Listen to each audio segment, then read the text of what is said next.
Hi, my name is Bob Greenyer and I'm a volunteer with the Martin Fleischmann Memorial Project. So welcome this 21st of April 2024 to O-Day. A little bit of crazy. So can everyone hear me?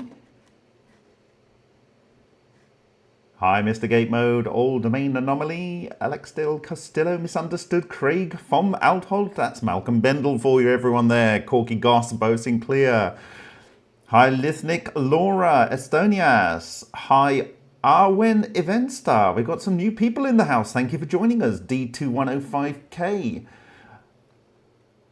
Hi, David Stadbauer. Thank you for your support there. Thank you also to Artifact, who's here, Synth Art. Samuel Keeley. Hello, Mom Zuxu. Craig, Matthew Reynolds, Athena Mac. Guys, EBB. It is great. We've got a great quorum in the house and I hope you can enjoy this presentation. I've got a very special one for you, Tony Yaboni and Josh S. and Nathan Ford. Wow, we really have got Rickard Berensden. Yingaz is in the house. Fantastic.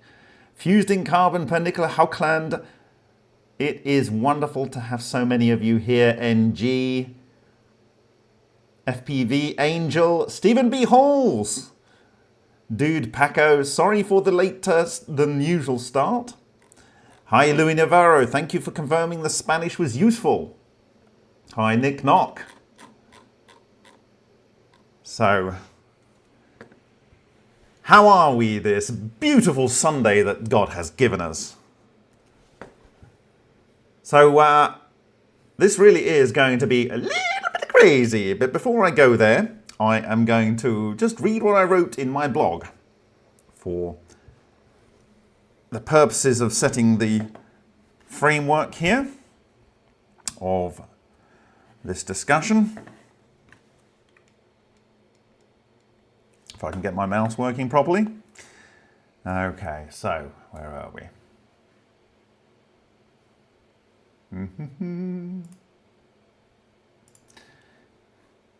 Okay.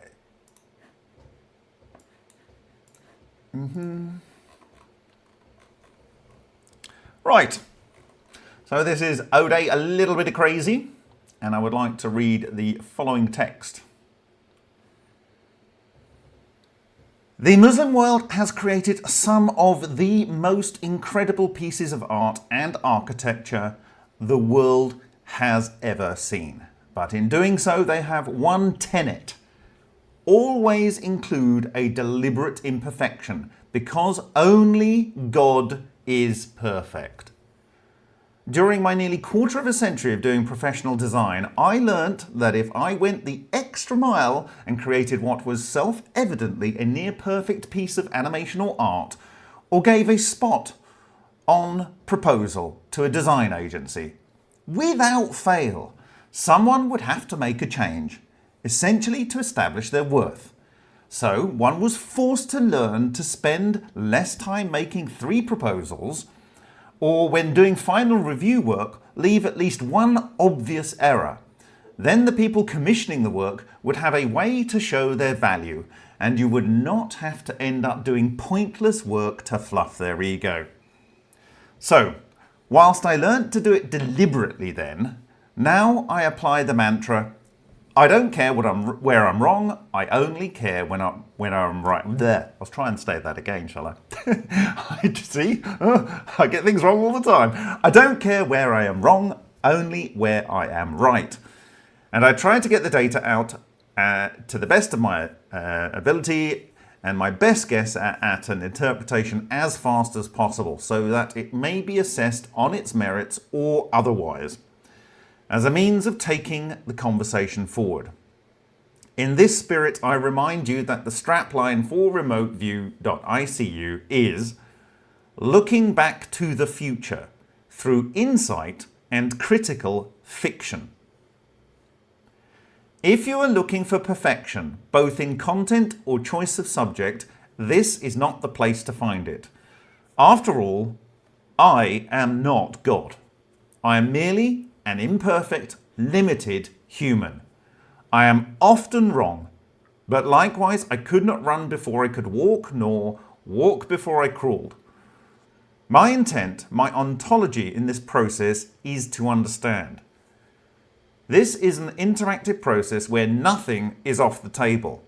I encourage all to seek flaws and constructively criticize in a way that does not hinder, but takes the conversation forward. The aim being to improve the human condition and the prospects for our species and the biosphere. The symbol of God-controlled power. The first time I included an image from an ancient culture in my volunteer work for the Martin Fleischmann Memorial Project was on June the 9th, 2017, in my Asti presentation in Italy. What a fateful choice of imagery that was. Tonight I will shed a new hypothesis on one of the greatest unsolved puzzles of the Western world. Well, that's the plan. Let's see how we do.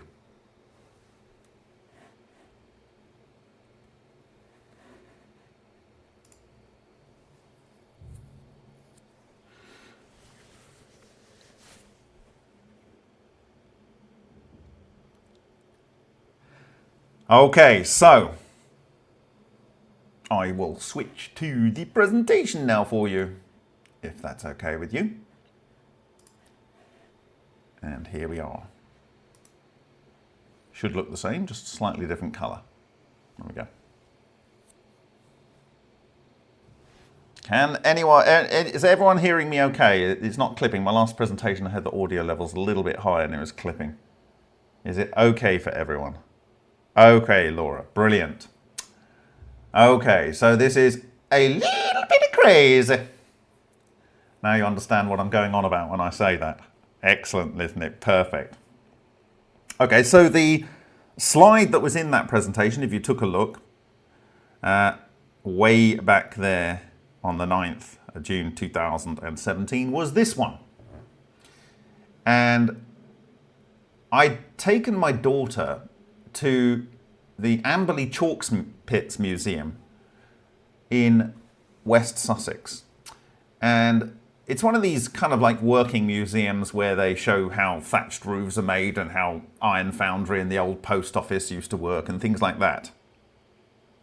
And in there, they actually have this really old exhibition of electrical equipment from the sort of birth of electricity. They have a very good Tesla exhibition in there as well. You know, big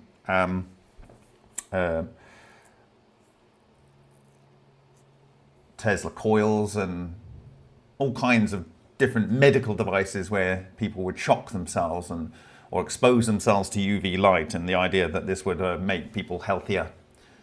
Anyway, in the entranceway, they have this shield here. And as I recall, it was labeled the Order of Electrical Engineers. And I thought this was quite interesting. Two features stood out on this to me at the time. Of course, we've got an anti-vortex and a vortex here, but I didn't really think about that at the time. It was the Maltese cross here, this symbol here. And below it said, "Out of darkness cometh light." Of course, that is something people might recognize as being from the Bible. But anyway, there it was. I never actually looked into the Order of Electrical Engineers, but it turns out that if you do some homework, and I'm going to do that for you now, I'm going to show you what they say, if I can get it up. People might know this group more as the Institution of Electrical Engineers. And apparently the Institution of Electrical Engineers was a British professional organisation of electronics, electrical and manufacturing and information technology professionals, especially electrical engineers. It began in 1871. You know, this is even before the discovery of the electron. as the Society of Telegraph Engineers. And so there we go. It's really rather old, and past presidents included Lord Kelvin. Yes, the very same Lord Kelvin that suggested that all matter in the universe was actually derived from toroidal structures. Joseph Swan, you might remember him, and Ferranti here. So these are past presidents, and Monroe. And the shield here, had I looked at this shield, I might have thought the shield that I was looking at was a bit of nonsense. I do like the fact that it has a fleur-de-lis, a fleur-de-lis, a fleur-de-lis, and a fleur-de-lis with wings in the centre, and a central thing with a caduceus running through at the centre of this. This is a good thing to see, but it isn't what I had seen in that museum. Still, not to worry. That little piece of serendipity, that little piece of event in my life asked me to question, for the first time in my life, what the Maltese cross actually meant. And in doing my research, I came across this stele, which was in the British Museum. And according to the British Museum, this Maltese cross here was the symbol of God-controlled power. The symbol of God-controlled power. So is that power under the control of a person referring to themselves as a god? Or is it the god? And, you know, would that the energy or power that they have in their charge? I don't know. But that was the 9th of June 2017. The following year, I shared the first 33%, of course I would do, of the O-Day slides in my Seek and Share presentation to the Russian community. Mostly because the Russian community really seemed to be open to the kind of ideas that I wanted to kind of have some airing of. And it's very interesting, some of the work that I've been recently sending to, translating into Russian and sending there, particularly the last presentation on the tornado one. Alexander Shishkin, who worked at Dubna and who has worked and collaborated with Vladimirovich Dubovic, wrote back to me and wrote in all capitals that thank you basically very, very much for this.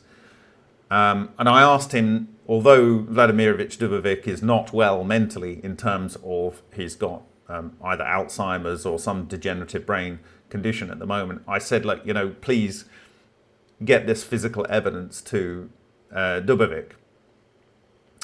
And also Alexander Parkhomov was very, very interested in the translations I did of some or one of the presentations with regard to the findings inside the DHX2 from Bin Juan Huang. So they are not resting on their laurels. And my motivation behind sharing these presentations and this hard facts, these data, this incontrovertible evidence of nature, my interpretation may be wrong, but the data is true. My purpose in sharing this in multi-languages is I want people to have a competition. I want people, if people are resting on their laurels that this is not possible in certain jurisdictions, so be it, because there are very intelligent people that will act on this all over the world. So the more eyes that are on this, the more critical evaluation of the work, I believe, the better. Right. So I, on this particular slide, chose the second time to show something from the ancient history of our species, ancient being in the 1,000+ year type time domain. And that was these solar symbols, rock carvings. And these are in Italy. And this is in Ilkley Moor in the UK. And it's at least 1,600 years old. Of course, someone didn't come up with this instantaneously in Italy and suddenly it happened to be carved on a rock in Ilkley Moor.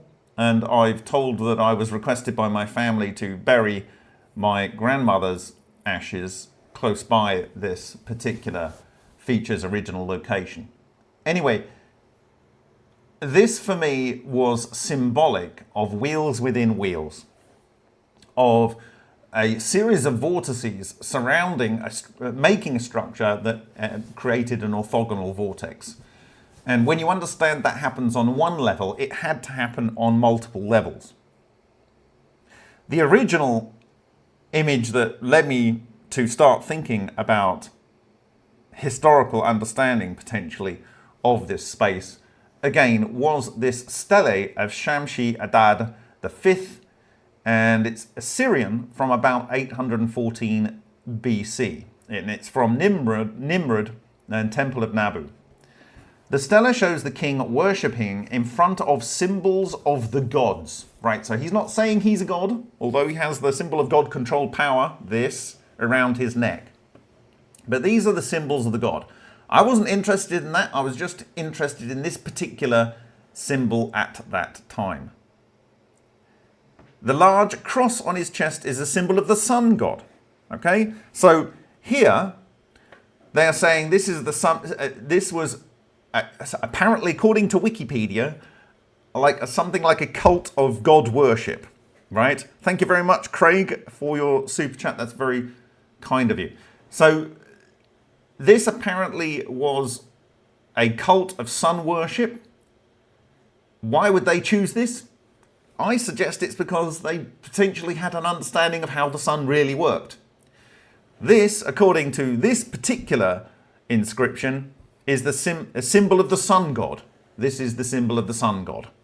Okay? All right, so we've got a similarity between this in Italy and this in the UK, at least 1,600, but likely many more than 1,600 years ago. And this, which is a good sort of 1,200 to, let's say, 800 years before. His dress and beard indicate his role as king of Babylon after the defeat of Marduk-Balassu Ikbi. Sorry if I get these wrongs, for those in the Arabic nations. The inscription is an account of the king's campaigns until about 814 BC. However, it is written in a type of cuneiform used 1,000 years earlier, apparently to give an impression of the great age and authority. Okay, so one would infer from this maybe that if this was using text 1,000 years before, that these kind of symbols, these important symbols to the gods, were, you know, maybe the same kind of, at least 1,000 years before that. That would put it 1,800 years BC. And there are people in the world that believe that the world isn't even that old, or very close to being only that old. Okay. And of course, the second time I revisited this stele was in order to see if there was any relevance to this fractal toroidal structure I had derived from looking at the John Hutchison fracture sample, where I saw essentially several different quantization levels that seemed to orthogonally join into each other. And in the back of my head, I was thinking, oh, I'm sure I've seen that somewhere before on this stele. And sure enough, I went to the British Museum, and when I looked at their website, it said that this was the flying disc of the sky gods. The flying disc of the sky gods. And apparently, according to the British Museum's website, this little headdress up here is the headdress of the sky gods. So one can imagine that all these different things are relating to the sky gods. Okay? Now, is that sky just like this is the sun god? Like, are these just all sky gods? But flying disc of the sky gods is something a little bit more interesting. Of course, this was the title slide to my practical applications of the fractal toroidal moment presentation and given at ICCF 25 last year. Now, there are other examples of these, and one is this, which I took photos of in Cyprus. The authentic stele of, which is a copy of the stele of Sargon II, was made of basalt, and it was found in 1845 in Larnaca in Cyprus. It was soon after transferred to the, sorry if I get this wrong for the German speakers out there, Vorderseitiges Museum in Berlin. Thank you, Laura, and thank you, Alex de Castillo. Really very, and Bethel Health. Well, that's so kind of you, really. Where it remains to the present day, it bears in relief the image of the Assyrian king Sargon II and a long incised text in cuneiform. According to the text, the stele was erected in 707 BC, so this is after the previous stele was produced, as a royal decree by the Assyrian king to commemorate the fact that 7 kings of Cyprus offered their allegiance to him. So basically all of Cyprus was offering their allegiance to the king of Assyria. Okay? There is no mention to the names of the kings or their cities. A second inscription dating to 673 BC by the Assyrian king Esarhaddon mentions the names of 10 kings of Cyprus and their cities.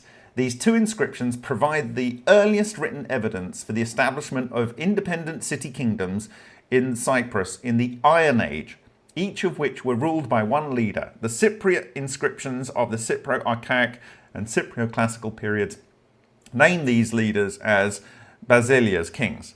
Now, I've already discussed in a previous presentation where there was this walled city, 7,000 years old, where they were farming, they were foraging, and they were doing animal husbandry, producing pots. They had defenses and stuff. This is in Cyprus, 7,000 years ago. Okay? What you can see on this particular stele, again, is the symbols of the sky gods. You've got like the handbag here, this same one we saw here, but these are all kind of knocked off. This one here is the winged disc, but I would argue this is the winged disc from the side, as I'm going to show in a subsequent image. And again, we've got the headdress of the sky gods, but front on rather than side on. Okay? Before we go and look at another version of this image, I'm going to take you to where Cyprus is and let you ponder about why it's important to consider where Cyprus is. Okay. So here we are on Googly Mapsies, and this here is Ayia Napa, where you go for party time. And I was just talking about Larnaca. Okay. So I had the pleasure of going to Cyprus last year on an archaeological trip. Got Limassol down here. And look where Cyprus is. You have Turkey, Syria, Lebanon, Israel, Gaza, Egypt, Cairo. This is the Greek part of Cyprus, and this is the Turkish part of Cyprus. And you may not know, but this down here, which I've been to, is the most southern tip of the United Kingdom. Right down here. And I went there, right? And if you actually go there, it's crazy. Firstly, they have a lot of flamingos in this Limassol Lake here, the Salt Lake here. But here, you have the craziest array of radio antennas you can possibly imagine. Absolutely insane. Every kind of wall radio antennas. These are, they look a bit like the stuff that you see the Dugra radio antenna near Chernobyl. All over here, all over here, all over here. These are all different types of frequencies and types of radio antennas. You really can't get it from here, but when you go through there, it's really weird. Really weird looking at these things here.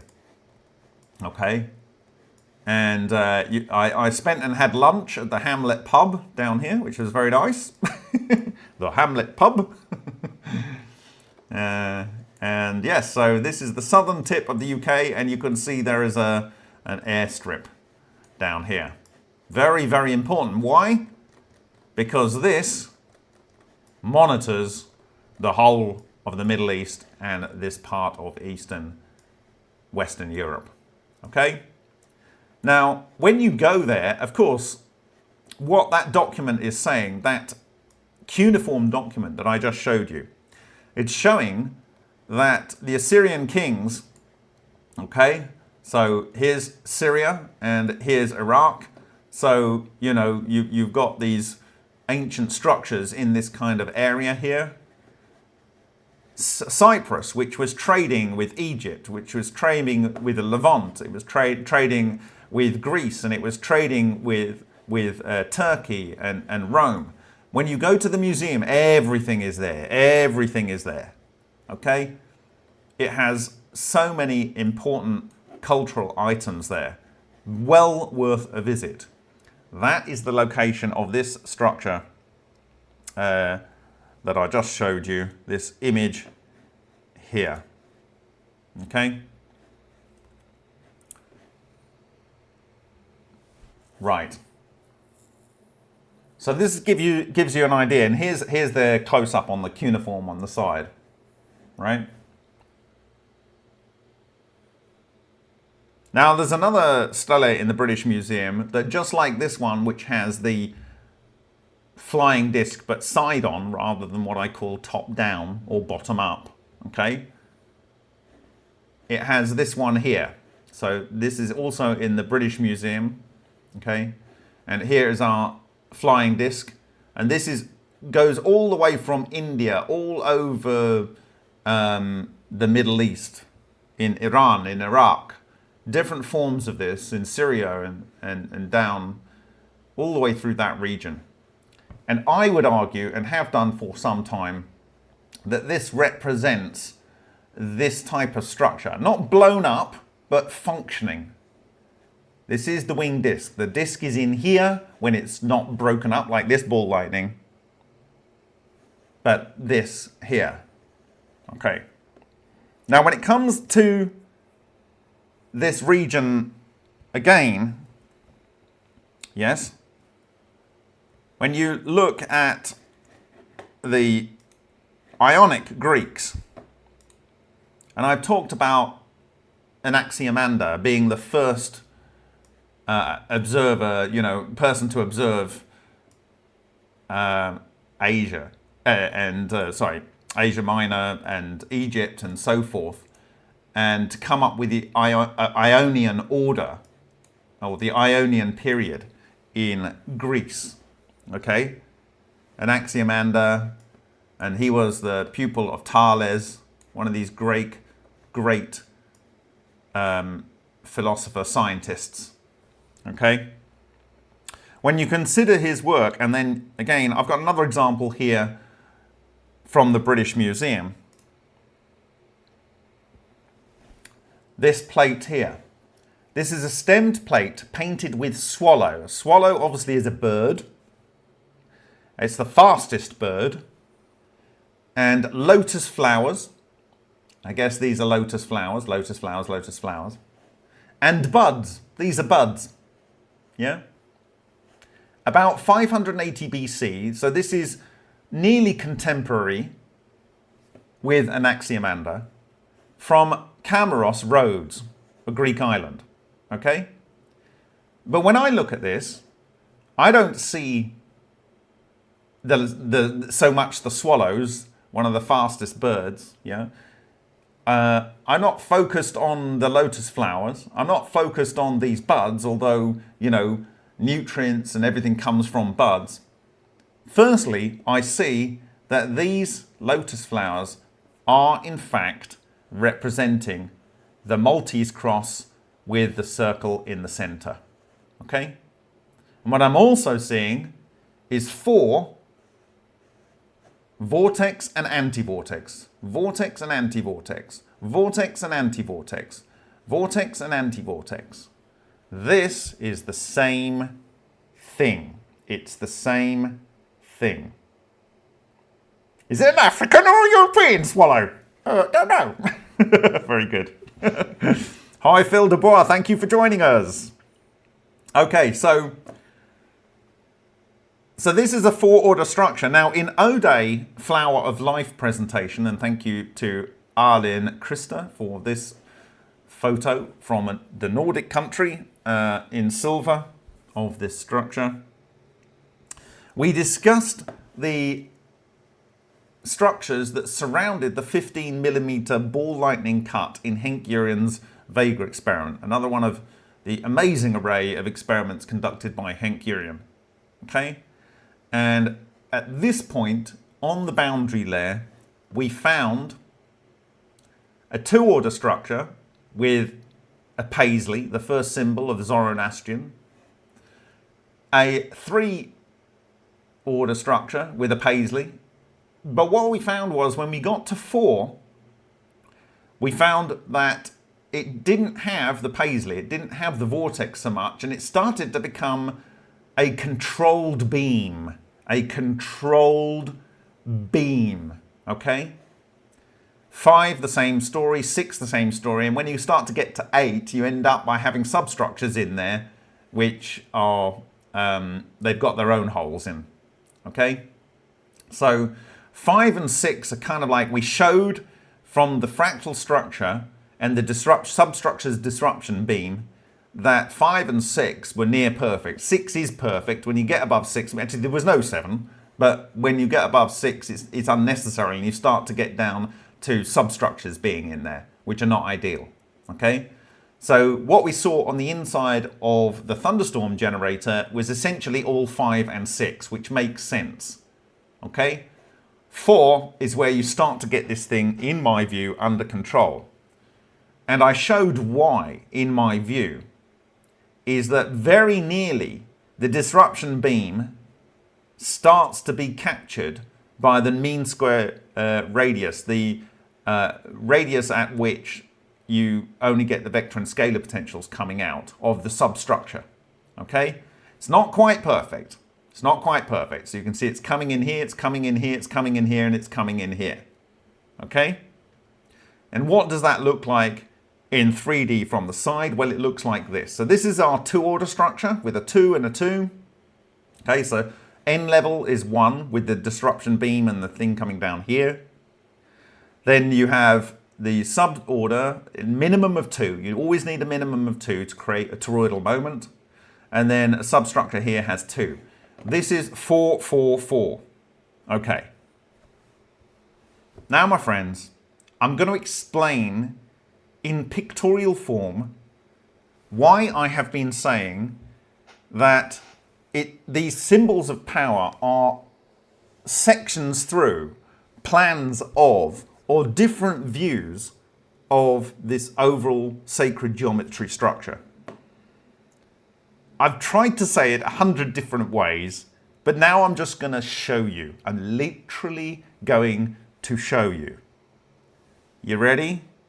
3, 2, 1. Boom! You get it? Do you get what you're looking at? This here is this yin-yang structure. This is this yin-yang structure. This is this yin-yang structure. And this is this yin-yang structure. This central point here is this vector here. That is the Christ center of this structure. And that is the plan that you look on there. Okay? That bit there is the central bit, but on this plane. Okay?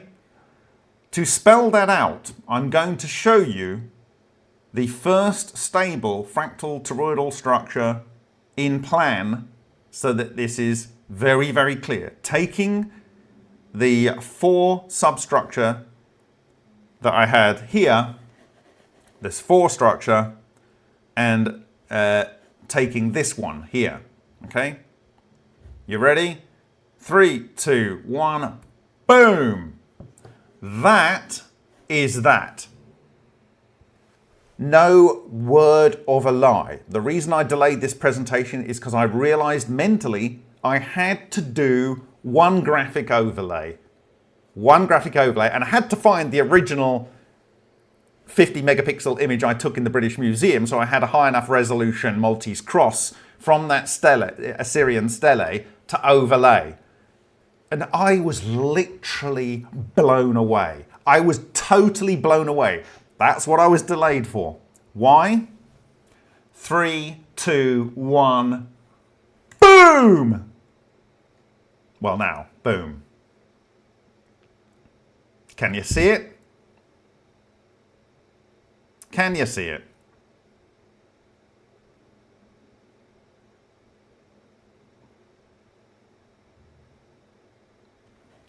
That is what I mean, that this is the center.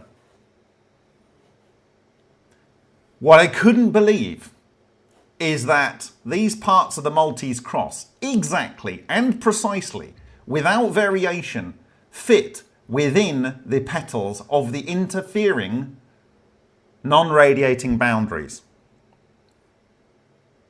Moreover, the curve here, here, here, here on this 2,800 plus year old stele, representing knowledge at least 1,000 years before, 3,800 plus years ago, is exactly inside the N-level torus.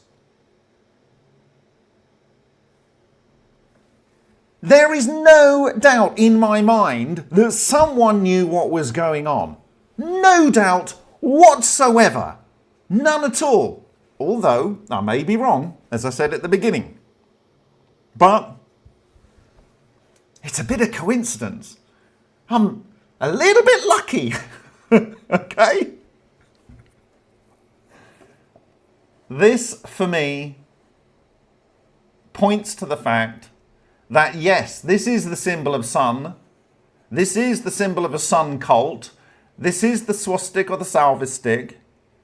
It is exactly and precisely the point at which you are able to get this power under control. It is the point at which you get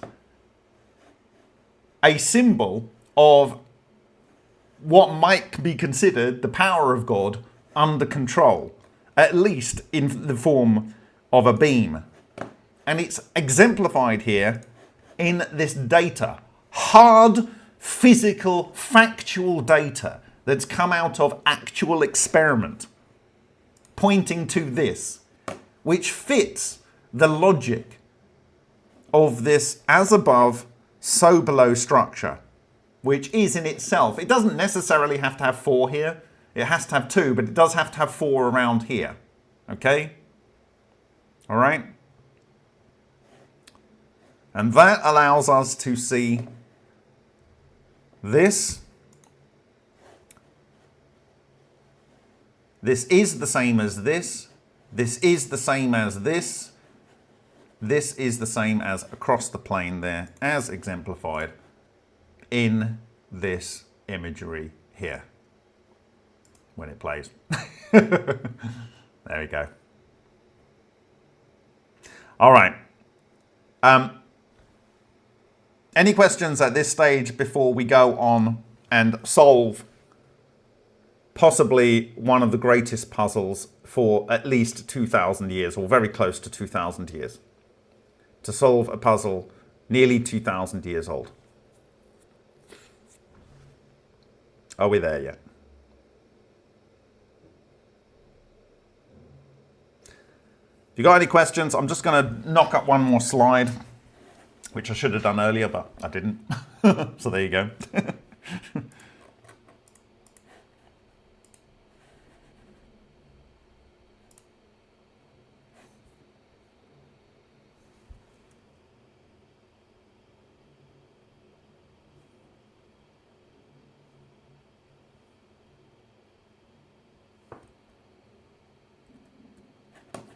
I like solving puzzles. What can I say? I just like solving puzzles. And this is probably the biggest. I find it funny. Honestly, I find it funny. Oh dear.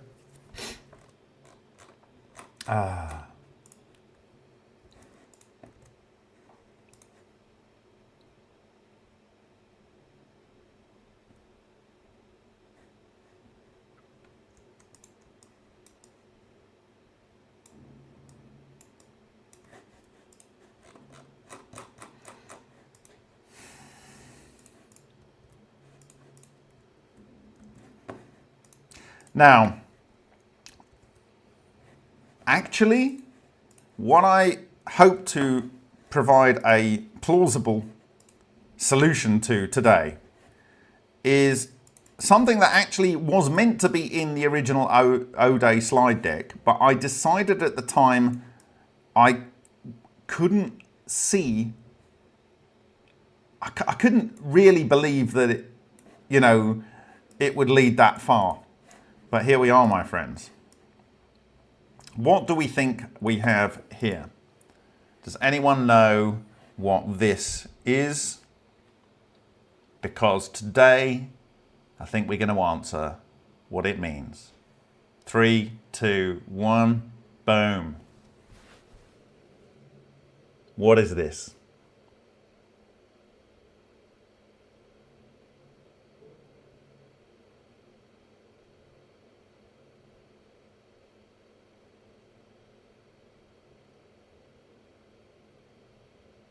Very good. Roman letters. Movie names. Yes, there is a movie name in there. Yes.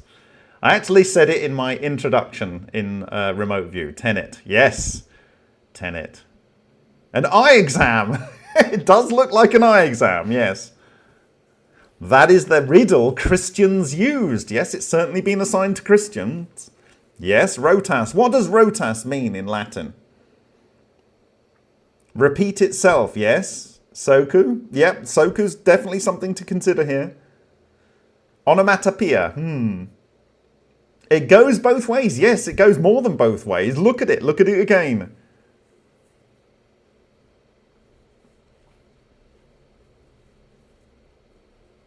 Opera, what does opera mean, Ash? What does opera mean?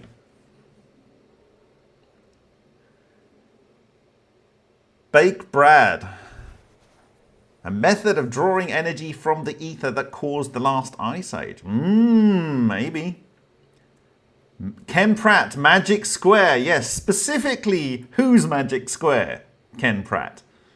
Specifically, whose Magic Square? Rotation, very good. Backwards and forwards, yes.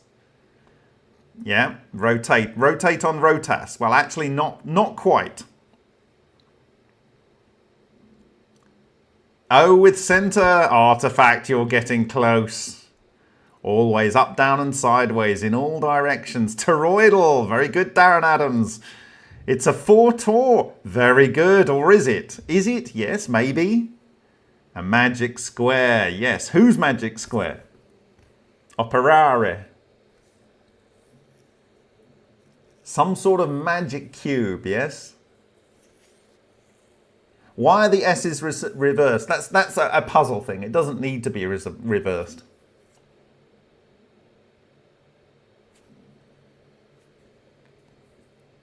Okay.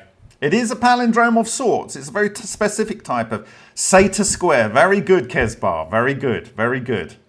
Alchemical codex. You're not wrong. Left to right, right to left, down to up, up to down. Very good, Gordon. You've seen it all. It's actually impressive, isn't it? A and O are opposite, yes. A and O, what's A and O? What's A and O? What did God refer to himself in the book of Revelation? Masons, not far off. Newton, we'll talk about Newton in the coming days. O with dot means gold. Ha ha. Okay, Elva Loho. Yes. This is what attracted me to this image. The ring spot, the Ra, the symbol of the sun god. Okay? But I dismissed it at the time, back in January 2018, because I thought probably the ring spot here was just, you know, someone using a compass to draw the circle. But, you know, anyway, that's kind of my logic at the time. Alpha and Omega, very good, Laura. That's what A and O is. Okay, so we are going to look at this. We're going to look at this. We're going to look at the available understanding that is out there, right? And then maybe we can solve it. You and me together. A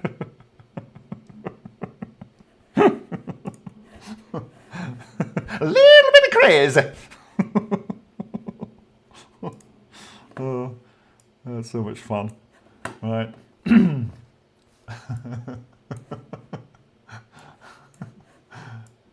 2,000 years, guys. 2,000 years.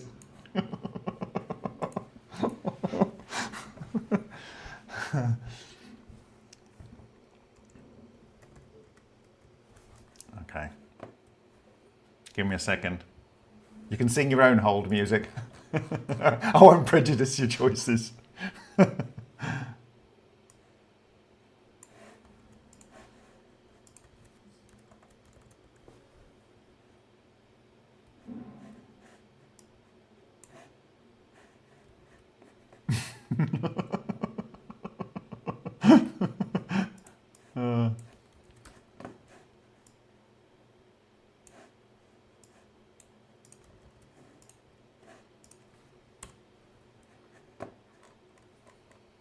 Before we go there, I'm going to just go over this, which is a presentation I did following coming back from Delphi. I drove a ridiculous amount of miles from the Macedonian airport down past Mount Olympus to Delphi. And that is where I found out that the owl was the symbol of Delphi, the animal type symbol. And the type of coins that you had in Macedonia were the reason I went there. And these are the Thunderbolt coins, like this, which literally a Thunderbolt is a ball lightning. And this is Chai Rho, and it has the two spots here. And this is literally the exact model of ball lightning. Go figure, 325 to 310 BC.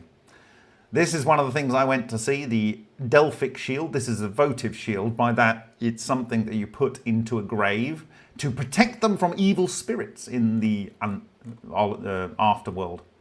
And when we look at our sacred geometry, the yin-yang and the sacred geometry, it absolutely and precisely and perfectly lines up also with the Sothic triangle, including the notch.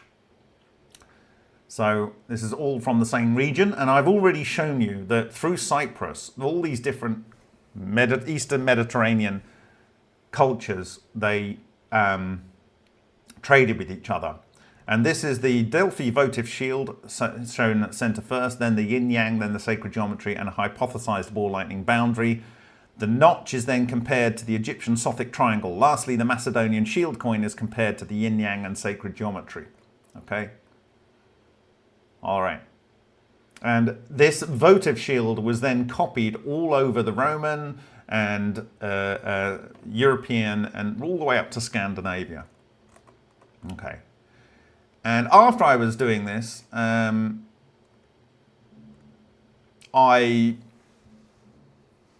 saw some images that looked like representations of the technology, and they were referred to as chariots in context with my thinking. I was inspired to sing an abridged version of the verse of 3 of the famous poem by William Blake called "And Did Those Feet in Ancient Time." Bring me my bow of burning gold, bring me my arrows of desire, bring me my spear, oh clouds unfold, bring me my chariot of fire. So after giving a presentation, I decided to look into what chariot of fire was meant to mean. And from Wikipedia article about this poem, it says about the chariots of fire. The line from the poem bring me my chariot of fire, draws on the story of 2 Kings 2:11, where the Old Testament prophet Elijah is taken directly to heaven. And it came to pass, as they still went on and talked that, behold, there appeared a chariot of fire and horses of fire, and parted them both asunder. And Elijah went up by a whirlwind into heaven. The phrase has become a byword for divine energy. Elijah went up by a whirlwind into heaven. The phrase has become a byword for divine energy. A whirlwind is another name for tornado. Yes, you read that right. The chariot of fire is considered a byword for divine energy, and the power it projected was a whirlwind, brackets, tornado. Should I rest my case? I think we can now, can't we? I think we can. Right. So, with that in mind,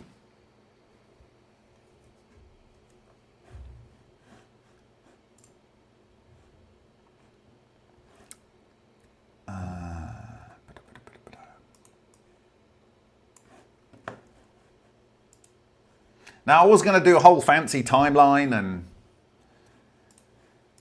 link all these words together. Maybe I will do that. Maybe someone else can do that.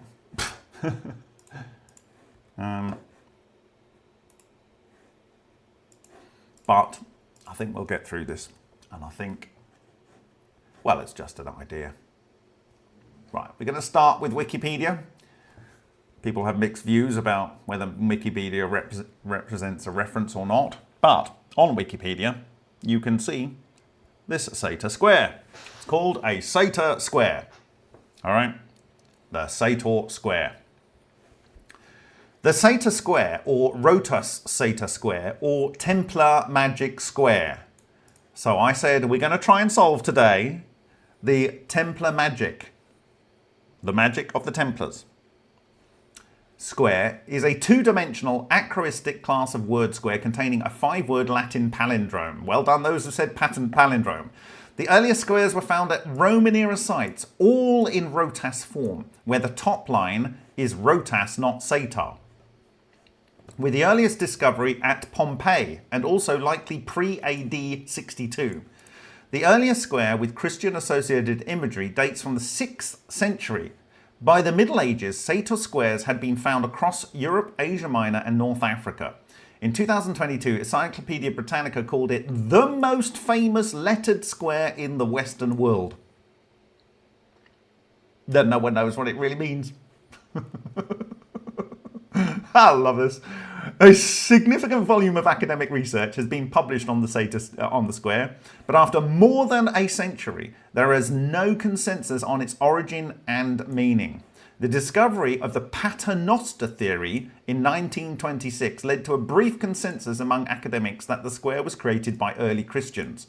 But the subsequent discoveries at Pompeii led many academics to believe that the square was more likely created as a Roman word puzzle, as per the Rome Amor puzzle, which was later adopted by Christians. This origin theory, however, fails to explain how a Roman word puzzle then became such a powerful religious and magical medieval symbol. It has instead been argued that the square was created in its rotas form as a Jewish symbol embedded with cryptic religious symbolism.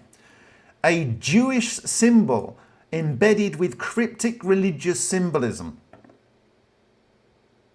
You think? Which was later adopted in its Sator form by Christians. Oh, I wonder why. See if you can think why. I'm going to offer a solution as to why it is in that form. But why do you think it's been adopted in its Sator form?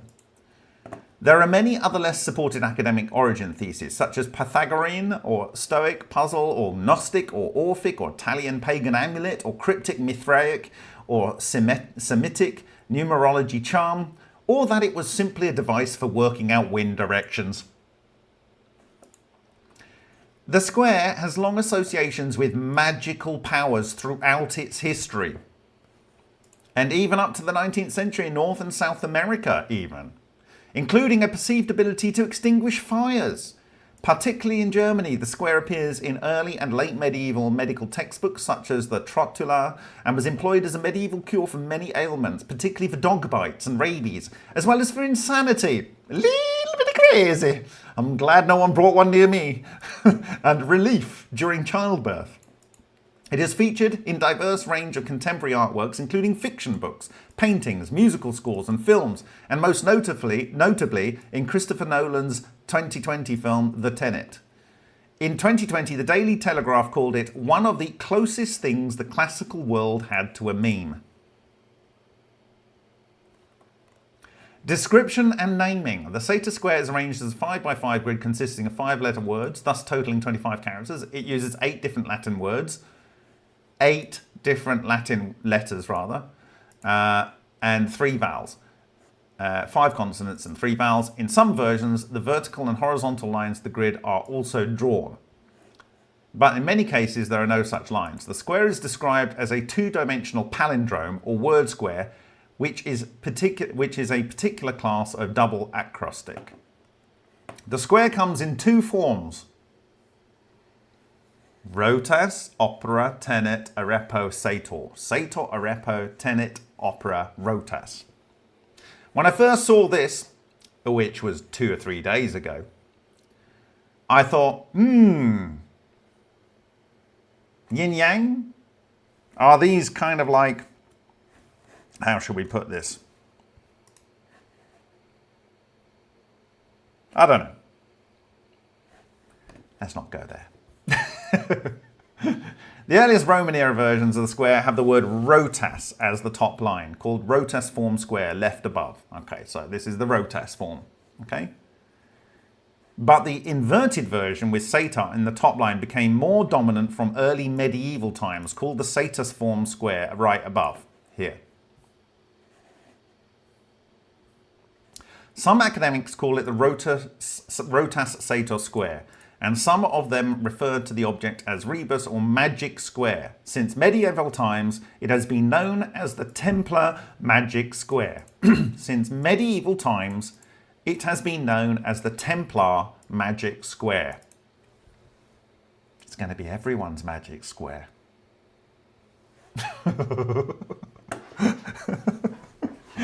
Discovery and dating. The existence of the square was long recognized from early medieval times, as it has been found on the continent of Europe, Asia Minor, North Africa, and in mainly Coptic settlements.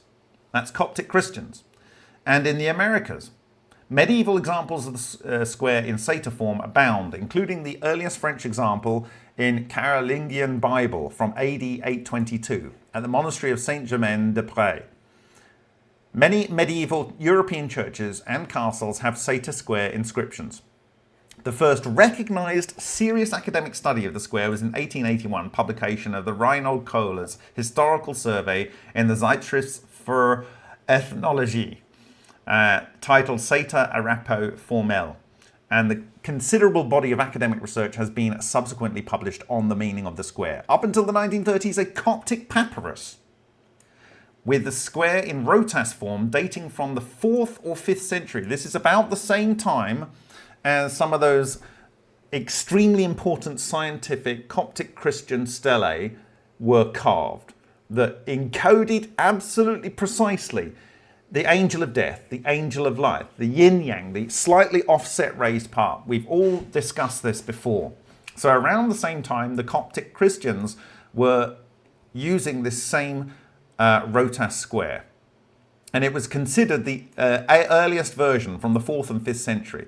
In 1889, British ancient historian Francis Haverfield identified an 1868 discovery of a sator square found in rotas form scratched on a plaster wall in a Roman settlement of Corinium at Cirencester to be of Roman origin. However, his assertion was discounted by academics who considered it an early medieval charm. Haverfield was proved right by the 1931 to 32 excavations at Dura Europos in Syria that uncovered 3 sator square inscriptions inscriptions, all in rotas form, on the interior walls of the Roman military office, and a fourth a year later, that dated from AD 200, so we're already back 1,800 years. 5 years later, in 1936, Italian archaeologist Matteo della Corte discovered a satyr square in rotas form inscribed on a column in the Palestra Grande gymnasium near the amphitheatre of Pompeii. This discovery led to the re-examination of a fragment of a square, again in rotas form, that Della Corte had made in 1925 at the house of Publius Paquius Proculus, also at Pompeii. The square at the house of Publius Paquius Proculus was dated between AD 50 and AD 79, based on the style of the interior. The Palestra Square find was dated pre-AD 62, making it the oldest known satyr square to date. Okay. Right. We'll come on to the meaning in a short while, but we're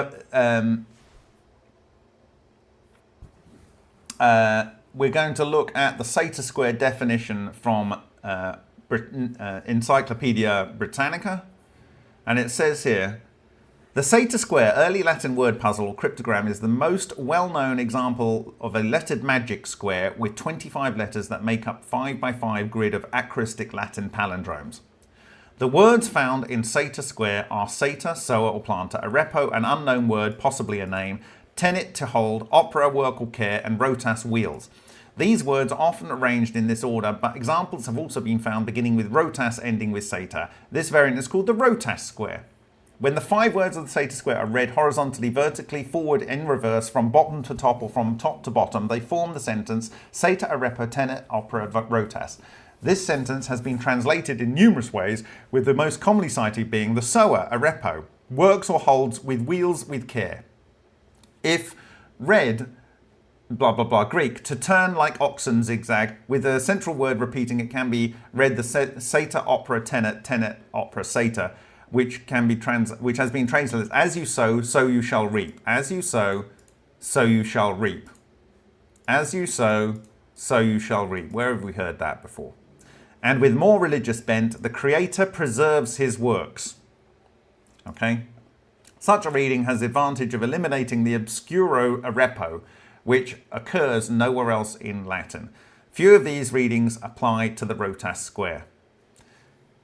The oldest complete example of this cryptogram was rotas square, found in the ruins of Pompeii in 1936. This finding, carved into the column of Pompeii's Palestra Grande, can be dated before 62 CE, when an earthquake destroyed the structure.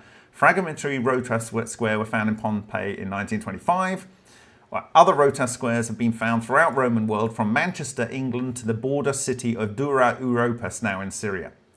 After the fall of Rome, Christianity spread throughout Europe. The rotas square was supplanted by the satyr square, possibly because the square began with satyr, sower, referring to the parable of the sower in Matthew 13. Another Christian connotation was the grid's middle word, both vertically and horizontally, is always tenet, which can be read as 2 arms of a hidden cross. The satyr square's origin as a Latin puzzle became increasingly irrelevant as the symbol took on magical properties in European folklore. In the 12th century, it could be found in medical books, often as a cure for rabies and fever. Sufferers were advised to carve the square's words into the crusts of bread before ingesting it. The satyr square was often used as a charm for good fortune in medieval times. In the centuries following, it was adopted as a ward against fires. It was inscribed onto the walls of German buildings to prevent their destruction. Satyr squares accompanied European settlers to the Western Hemisphere, proliferating through North and South America in the 18th and 19th centuries. In the Allegheny and North Appalachian Mountains, German settlers continued to use the satyr squares as magic cures and prophylactics into the 20th century. Beginning in the 19th century, Christian thinkers and puzzle enthusiasts tried to decode possible hidden meanings in the satyr square. Perhaps the most popular was the Paternoster theory, which finds the Latin name because Paternoster in Latin means our Father, all right? Which finds the Latin name of the Lord's Prayer, Paternoster, written twice in cross form, as well as the residual letters. two of letters A and O, which can be read as Alpha and Omega, the first and last letters of the Greek alphabet, and how God identifies himself in the Book of Revelation. Independently proposed in the mid-1920s by three separate authors, the Paternoster theory fell into disfavour with the discovery of Pompeii rota squares. Some academics have found a basis for the square's origin as a Jewish symbol, pointing to Hebrew letter Taf as the central symbol rather than the cross. What are they talking about? They are suggesting that this central symbol here is Taf, the last symbol in the Jewish alphabet. Okay? They also point, and Taf means both death and birth, beginning and end. So it is also like Alpha and Omega. Okay, can represent beginning and end. They also point to the large population. Okay, here we go. They also point to the large population of Jews who settled in Pompeii prior to and during the first century. Another theory places the square's origins here in the blah, blah, blah, blah, blah, and we've read all that. Okay. All right. So you can go and read about the Paternoster theory, and basically it makes you take all the letters and it makes Paternoster, and then you get A-O, and A-O. So it's twice saying our Father, and there we go. All right. So going back to the mirror image here. Oh, right. Actually, on Wikipedia, it actually has the Paternoster form here. Okay, so there we go. Spells out Paternoster, and A-O. Alpha Omega, or Alpha Omega, so on. So this is the circle of life, basically. Okay. All right. Now, the image that I came across, of course, I was looking at the Maltese cross because in 2017, I had already seen it chosen by the Order of British Electrical Engineers for the initial crest, which is not in the public record on Wikipedia, but was claimed to be the Order of British Electrical Engineers from the third quarter, let's say, of the 1800s. Okay, and then I'd connected that to this symbol of God-controlled power. So I had this kind of in mind, and I was looking at the Templars cross, and I came up with this image here. So it's the same graphic you see on Wikipedia, and down here they draw the so-called Templars cross here, linking the A's together and the O's together, okay, to make the Templars cross. Okay. The Satyr Rota square, or Templar magic square, with the embedded anagram of Paternoster, is an ancient charm of great power and mystery. The earliest examples are discovered scratched on the walls and buried in the city of Pompeii and dated back to the 1st century AD. So it's pre-Christian, and you've got this idea that Jewish people settled prior to the 1st century AD and during the 1st century in Pompeii, okay? And so that's where on Encyclopedia Britannica, they're saying that the central letter here is Taf, last letter in the Jewish alphabet, which can mean birth and death, beginning and end, same type thing as Alpha and Omega, okay? Although used by early Christian mystics as a magical charm, the square has surfaced in cultures and religions all over the world because of the hidden anagram Paternoster. The square was originally thought to be of Christian design, but there is now strong evidence that it predates Christianity by considerable margin and refers to the ancient god Mithras. Okay. You've seen there's a Rotas form. You've seen there's a Satyr form. You've had this argument that maybe the N that in the center of the words tenet is actually not an N, it's actually Taf. That is the justification because they know that there was Jewish people settled in Pompeii.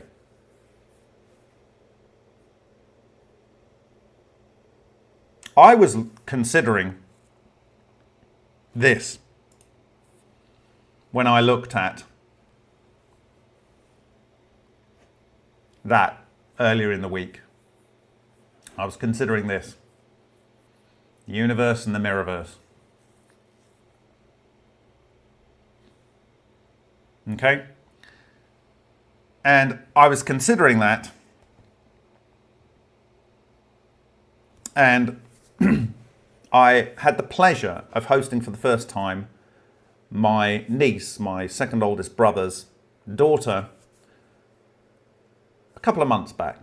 She came over and we had a fantastic time. We went to the Prague Museum, the first time I've ever been there, saw all of this stuff carved everywhere, in the religious artifacts, in the illuminated manuscripts, but even in the building itself. Everywhere. This same important imagery that maybe people were just carving because the person that carved it before thought it was important, but they have no idea why. And when we were looking at her flight back, she was showing me her phone on the train. And I kept thinking, why can't I read that? Why is everything right justified? Why is everything right justified? And I'm thinking about that earlier this week.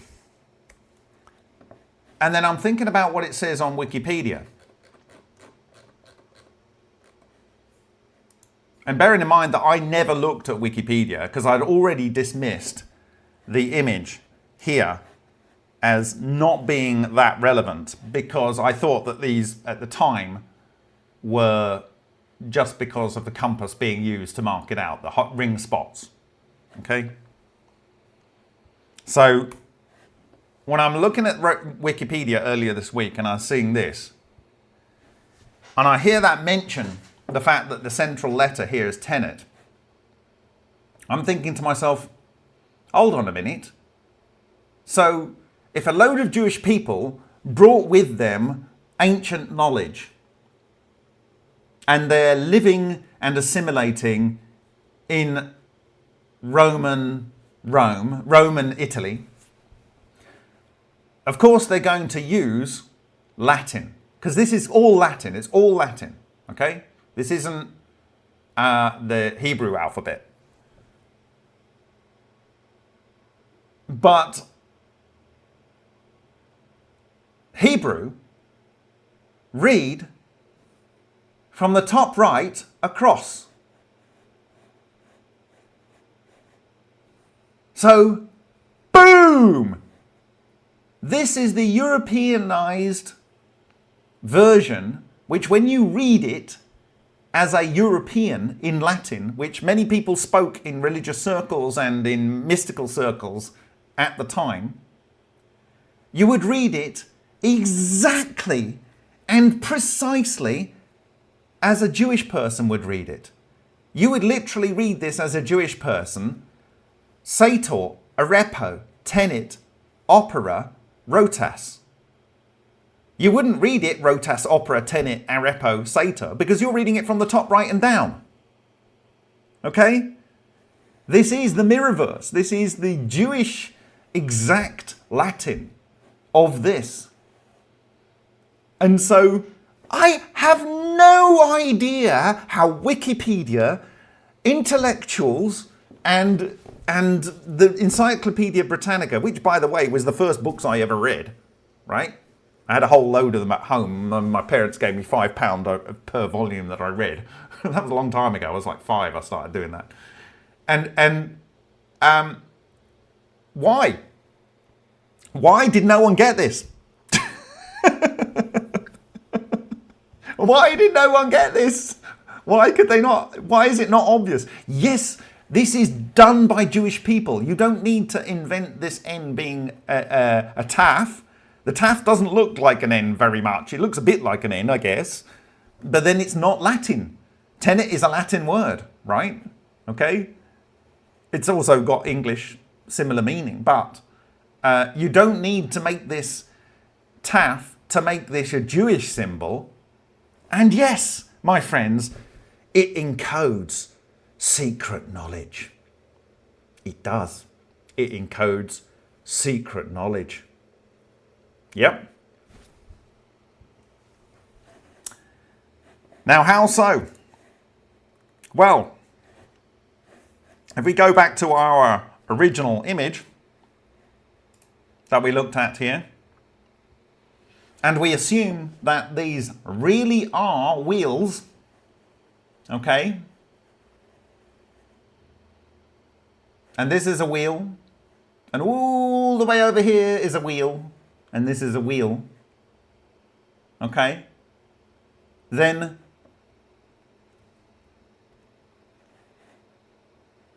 this doesn't make sense as a Templars Maltese cross.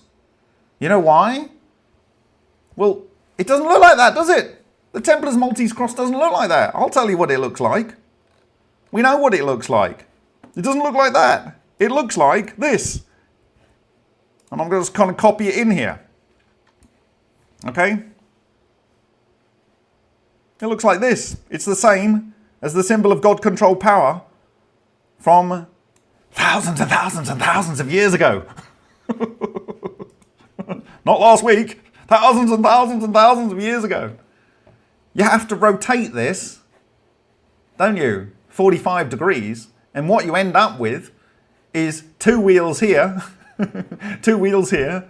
And you could argue that they're two wheels and two wheels. Right? Whatever. Beginning and end, beginning and end. Yeah? This could be a yin, yang, yang, yin, yin, yang, yan, ying.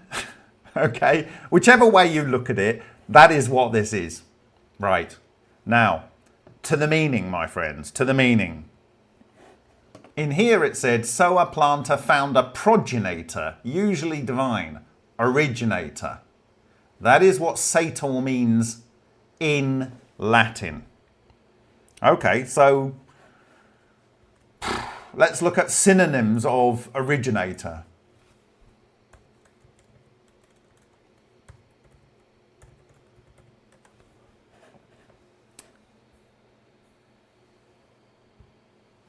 A person who creates or initiates something. A person who originates or creates or initiates something. What else we got? A repo. Creep moves stealthily towards also trust or likely an invented proper name. Its similarity with the repo from ad repo I creep towards. It could also be alpha and omega and rep being a shortened version of a Latin word that means repeat. I.e. you repeatedly go from alpha, omega, yeah? And then omega, alpha. Okay? Repeatedly, over and over. Tenet, holds, keeps, comprehends, possesses, masters, preserves. Opera, work, care, aid, surface, effort, trouble. Rotas is, are you ready? Are you ready?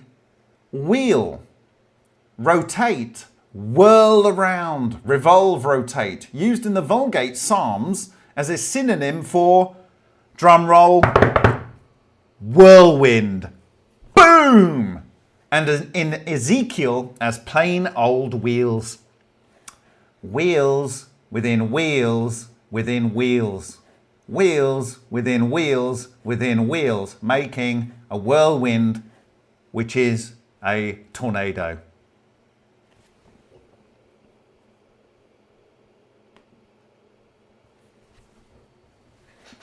So, I'll just look at the Wikipedia's things, which are essentially largely the same in terms of their meaning.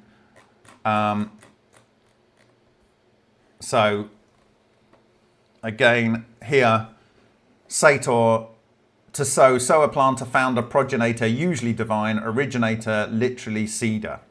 An unknown word, perhaps a proper name, either invented to complete the palindrome or of non-Latin origin. Verb, it's he, she, it holds, keeps, comprehends, possesses, masters, preserves, sustains. Opera, service, pains, labour, care, effort, attention. And rotas is wheels. That's all they've got. And it's a plural. It's not one. It's not rota. It's like not one wheel. It's wheels. Okay. So I'm going to make another slide here. And this, my friends, is my guess. I might be wrong, but it's my guess, given all we know, all of the facts on the table from multiple cultures spanning thousands and thousands and thousands of years, combined with hard, indisputable, scientifically observed phenomena in experiments that do literally magic. That literally do magic. This is what I am saying is. Are you ready?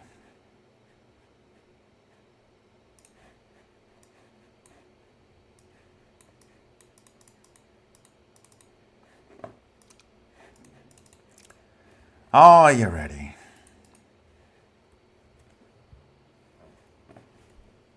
A little bit crazy. Solving the Templars magic square. That's what we're aiming to do right now.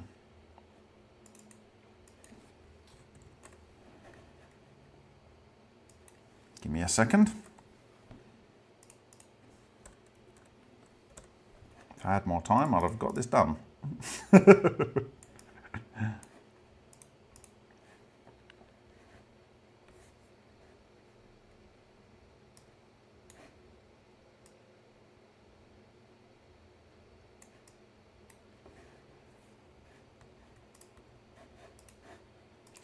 Okay.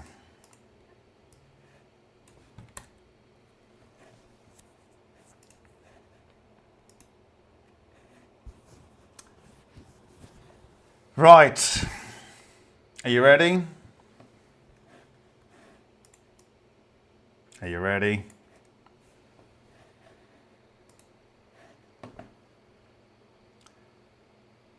Three, two, one, boom! The divine creator comprehends and works with whirlwinds. The divine creator comprehends and works with whirlwinds, i.e., he works with tornadoes. Exactly as I said with the chariots of fire. The chariots that go up into the sky, that have this fire-like appearance, this glow, this aura. If we want to include the word arepo, and we consider it as A, alpha, to omega, and rep as in repeatedly, the Latin. Here we go. 3, 2, 1, boom. The divine creator from alpha repeatedly to omega comprehends and works with whirlwinds. Now, given no one's been able to work this out in nearly 2,000 years, and clearly, in my view, it absolutely, exactly and precisely encodes knowledge that was known to the Jewish people that then came to Pompeii, put the Jewish written way of saying it, because they read from the top right, down, left, and then down, okay? And then it was adopted later. And I genuinely believe that the Templars found out and decoded this and found out the importance of it. Then it really was a key to magic. It literally is the key to all of the magic. All of it. All of the magic. All of the magic is in that magic square. That's why it was important to the builders of the cathedrals. Those buildings that still defy, you know, architects when they look at them like, how did they work out how to build this? You know? Not just that. Fantastic structures all over India. Fantastic structures all over the Middle East, all over the world. These incredible structures. What technology did they use? I would argue they would have used the God's toolbox. And that is tornadoes, Tornadoes within tornadoes. Whirlwinds within whirlwinds. Whirlwinds, tornadoes that can lift a huge truck into the air gently and fold it, put it gently down on the ground. Or that can take a matchstick and impregnate put it right inside a tree. Or that can fold pieces of metal as if they turn to jelly. All of those things that we were seeing in tornado type events and that we reviewed in last week's presentation.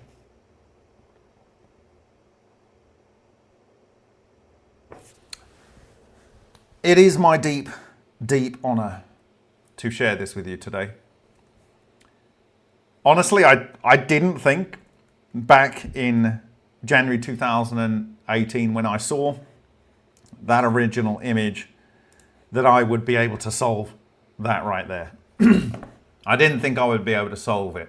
And so I didn't include it into the original slide deck. But thanks to the open sharing of people like Henk Urian, whose family I told his family when I visited them in the summer a couple of years ago, I said, you have literally no idea how important Henk's work is to understanding how physical reality works.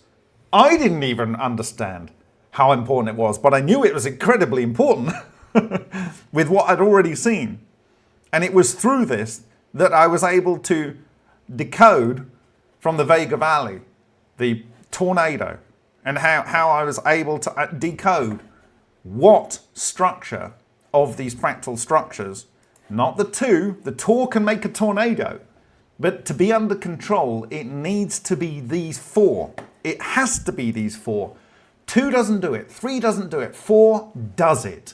5 unnecessary, 6 unnecessary, 8, you're starting to get problems again, okay? All right? So 4 does it, and 4 is represented in the ancient sun cult, supposedly, according to Wikipedia, and the symbol of the sun. And this is precisely, in my view, represented by this. I have no idea how they knew it, but for me, undoubtedly, they knew it. And this knowledge was encoded by someone, Semitic person, some Jewish person. They knew it, and they carried that knowledge to the Roman world. And other people picked up on it. They didn't necessarily know why it was magic, but they probably saw people performing what they saw as magic, and they were going around with this square going, ha ha, look at my little secret magic square, look at me. So I commend to you Ode. A little bit of crazy. So if there are any questions, I will take them now, and then we'll do a quick review.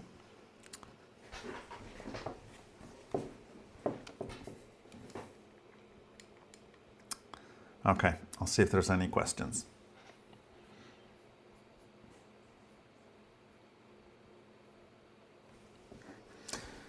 Does this mean the pyramids are Jewish?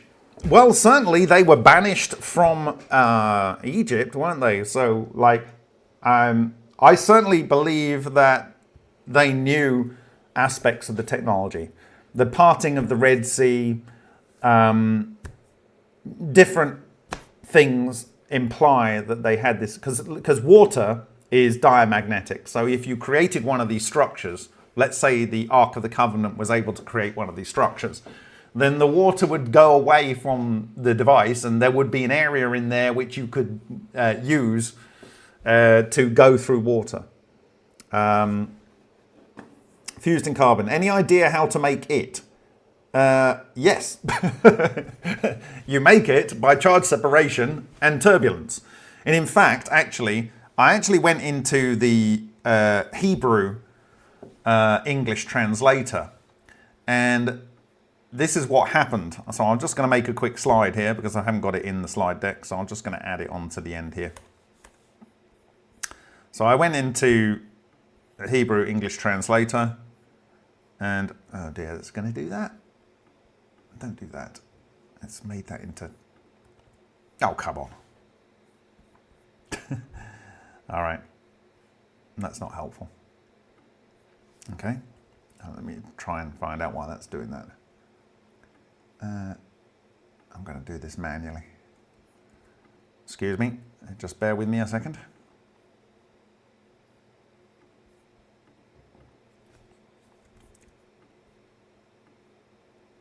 Talk amongst yourselves.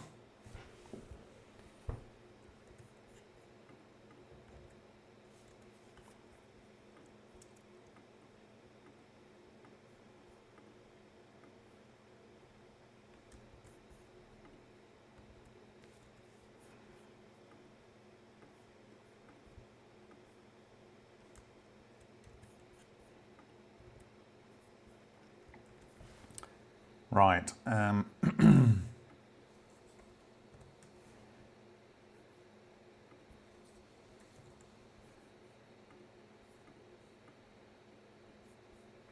Okay. So I did some translations. I took the whirlwinds, which was in the interpretation of the Bible verse, and in the chariots of fire that I referred to earlier, and also in an interpretation of Rotas. And I took whirlwinds and vortexes. If I use whirlwinds or vortices, and I translated that into Hebrew, and then I translated it back, in both cases, these came out as turbulence, right? If I put in tornadoes, it reversibly translated to tornadoes. And if I put in chaos, it reversibly translated into chaos. Okay? So turbulence is perfectly adequate to say vorticity. It's literally a kind of a synonym with vorticity. So charge separation and multi-axis shear, in my view, is what does this process. And that is what's going on in Bin Zhuan Huang's system and in the work of Malcolm Bendall in the thunderstorm generator. And also, it is what is going on, obviously, in the Frank Polifka wind hex, which is literally called Wind Witch, which is essentially doing magic using wind. And it was meant to represent or be a replication of what a tornado does. I rest my case. And it is exactly the sacred geometry structure. I rest my case.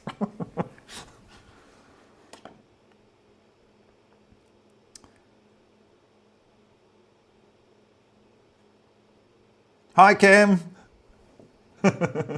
Yes, it's your fault that I got involved with this. Love ya.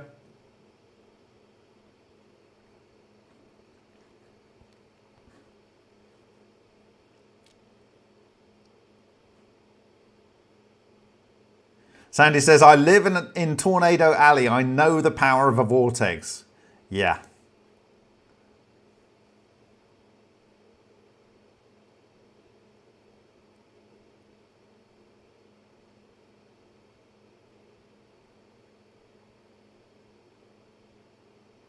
So Neanderthal says, Bob, term suggestion evos as gyros crystals. Well, yeah, they're fractal toroidal structures. Yeah, and they have a toroidal moment. It's what it is. The maths has already been defined. It's like you use the term plasmoid because people can then go back and refer to the work of Winston Bostick, which was government funded and published in major peer-reviewed journals and published all the way around the world in papers, right? But it doesn't accurately describe what these things are, okay?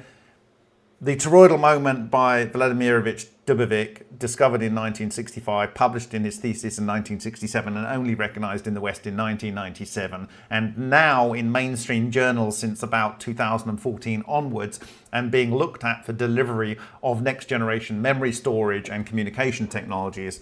That is what it is. It's the toroidal moment and the interaction between the fractal toroidal moment that leads to this self-organizing stable and non-radiating boundary, and effectively creates exactly what Ken Shoulders called them, exotic vacuum objects. Like a normal vacuum object is an electron or a proton, whereas this is an exotic vacuum object, and it literally has its own dimension, something which will be very important as we move forward in discussing what is possible with these things.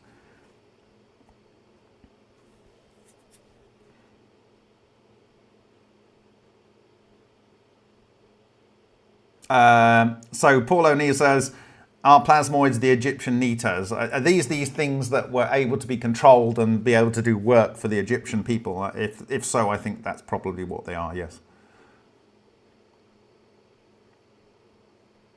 How does it sustain itself?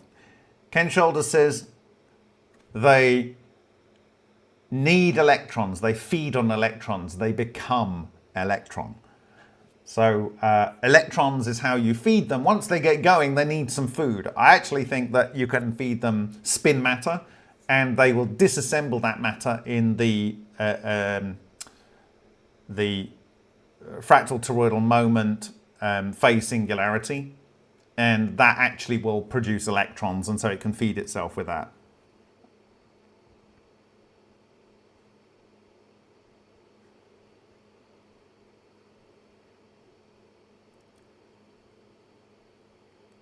Does this embed into hydrogen more easily than gold? No. So these structures are easy to capture or to build from protons, protium or deuterium or tritium, hydrogen isotopes. According to Shishkin, Karols and Dubovik, it's 2,000 to 4,000 times easier to properly charge separate those into the proton or proton neutron or proton 2 neutrons, the electrons, and the hidden energy within matter, which is a condensed cluster, or in their view, of relic neutrinos, or what they call background neutrinos. And you can capture those, and they will aid the process.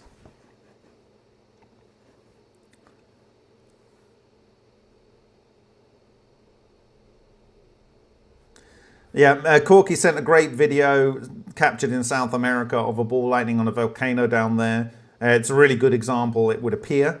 It looks reasonably genuine to me. It's not a UFO, other than it being an unidentified flying object, but I think it's an identified flying object, and I think we're learning exactly how they're structured inside. So I think the vast majority of long-lived luminous objects that we have observed both in antiquity and more recently are these structures. Those that have understood this technology, both in antiquity and more recently, will be able to create devices that essentially, when they are operating in full propulsion mode and full don't care about their environment mode, they will look similarly like spheres. And as they spin up, they will go through a series of colors.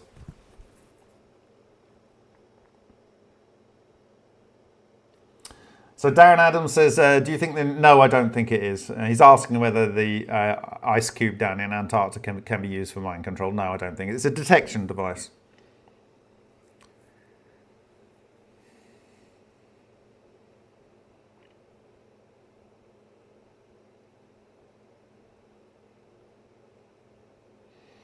I don't think we need deuterium. Protium's fine.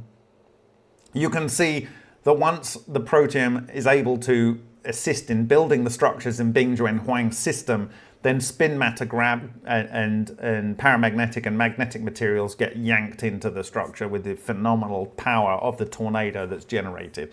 It can literally rip vast quantities of pure copper straight from the metal lattice, right? This is an unimaginable force of nature, right? So, you know,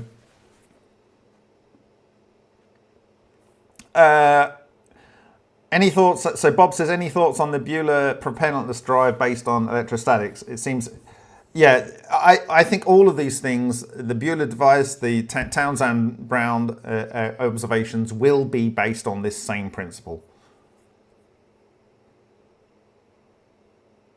Odd1X says, are EVOs the same as the sun on a macro level? The sun, in my view, definitely uses these processes.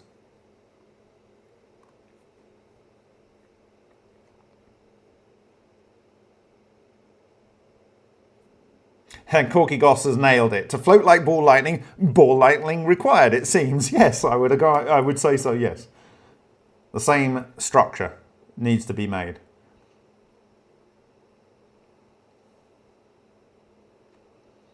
So, Crypto Bendo says, Bob, can I just say, thank you very much. This is the highest number that people that the channel has ever had, 229, by far. The previous high was Flux Capacitor, which reached 199. So give yourselves a big clap there for spreading the word. Thank you very much. How would a pyramid deposit monoatomic gold? Is it because of the certain feedstock, or is it geometric shapes in the pyramid step up and down? Okay, I think that the pyramid most likely will be producing a solid substance that will be white, and it will be in containing prima materia in a condensed form. I will go in a separate presentation into my logic about that. One hypothesis I have. I need to build the argument on that.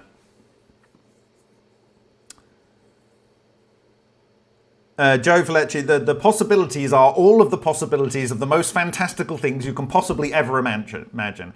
As I've said many times, Ken Shoulder said in 2010, when he knew he was dying of cancer, that's the kind of time when you start to get really honest about life and what you know. He said, if there's something you want to do well, this would be the best, probably the best technology to do, or something like that. Whatever it is. I'm paraphrasing, but you can go and look at the transcription.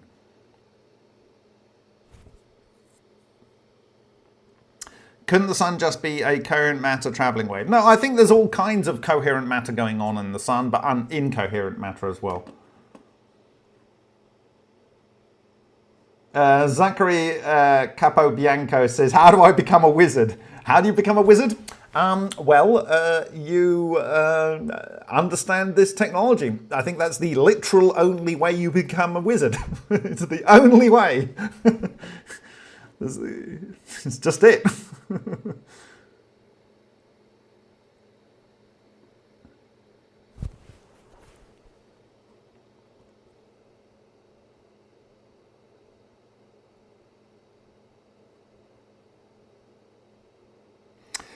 Bake Brad says, have any spooks or strangers, odd characters contacted you recently due to this work? Yeah, but then they've been contacting me for years and deliberately threatening me right in my face, or writing me an email with suggestive threats. Here's the thing, or phoning me. Here's the thing. What I decided in 2017 is that when I understood enough, it would be a gargantuan task that would take many years to roll out, and I'd have to do it in such a way that it wasn't obvious at every step where the next part of the answer would come. It had to be done in a way that I could always be dismissed. Anything that I could say could always be a flight of fancy. There's no corroboration. And all I can say is that at every step, the right person or the right data came in to allow it to move to the next step.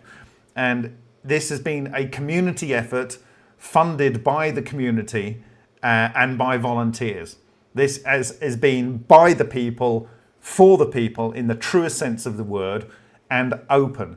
And it's only through the generosity of the community out there, and it has been a little click. You know, I wanted to keep the community really small and not blow it up into huge numbers of people, because it needed to be enough of people that were really interested and understood each step of the process. You know, I thank all of you that have contributed in any way to this process. I'm humbled by your confidence in what I've had to share. And like I say, I get things wrong, and I never thought I would be able to decode this. And of course, I'm at worst with everyone else who's never been able to decode this. So if I've got this wrong, then so what? Everyone else has got this wrong for basically 2,000 years, so I'm in good company. But I think this is what it is. I think it very carefully encodes the key to magic, and it's totally beautiful. And I wonder the joy of the linguist, the Jewish linguist, that had learnt Latin and thought, oh, I can play a game on this Roman Empire. I can write this word puzzle, and no one is ever going to be able to work out the magic that it encodes. The joy of the creator of this word puzzle. But clearly, there, in my view, there were people that knew the importance of this through the ages, and people observing people treating this word puzzle with reverence and applying it in applications that were supposed to be magical, or actually physically seeing people who were able to do magical things see this as an important thing. You can see how this would end up becoming a thing that people would consider magic. Thank you, Moms Zoo. I just really don't know how to say your name, but I really appreciate that. It's really very, very generous of you. Elva Loho says, is there some secret source you're holding back for now? I am working as absolutely hard as I possibly can to get out to you whatever I can so that it's as easy for you to understand. For me, this experiment by Matsumoto, a 1mm lead wire, a mains AC supply, a bit of bent copper and some potassium hydroxide in light deionized water, producing the effect in seconds, in fact in milliseconds. Of course you need a microscope or an SEM to prove it, but that is beautiful. The Ultra experiment, absolutely a child's play experiment. Yes, you need a microscope or an SEM or maybe some chemical test kits to prove that it's done the transmutation, but these are like literally like, it's not a case of explaining it to me like I'm a 5-year-old. Do it. You're 5. You can do it. I wouldn't suggest the 5-year-old plays with mains voltage and chemicals. That's, you know, potassium hydroxide is quite caustic, so, you know, you don't want to be playing with that.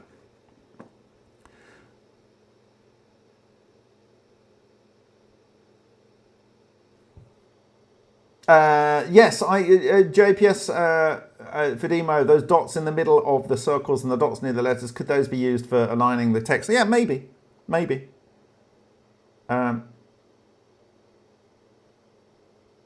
Thank you, Kelly. It is my duty to do this. I am behoven to do this. I received an incredible education. My parents worked their butts off. I don't know what my dad programmed into me from the Masonic order. I don't know, but I knew by the age that I was like 7 or 8 or 9, certainly in my teenage years, I could literally repeat every proverb he was going to say next. So certainly I'd learned a lot from him. And I could do that for like 1 or 2 hours. He would open his mouth and I would literally say the same next thing that was going to come out of his head. So I don't know, but it's been my duty to do this. I've had no choice, and I thank everyone that's been able to make this possible, particularly my wife and family.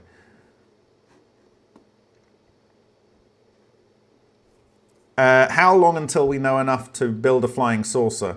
I don't think we're far off. I honestly don't think we're far off.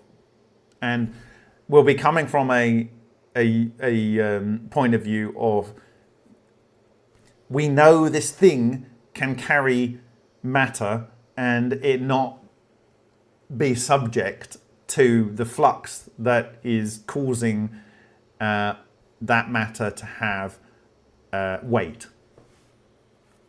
We know that this structure can produce vectors of propulsion.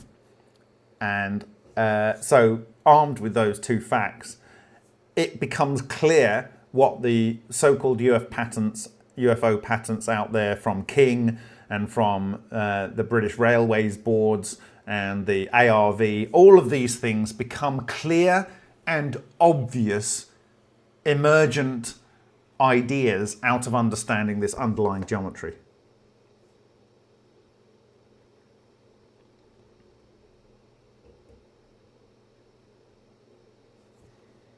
I don't think you can go into the past, Corky. I really don't.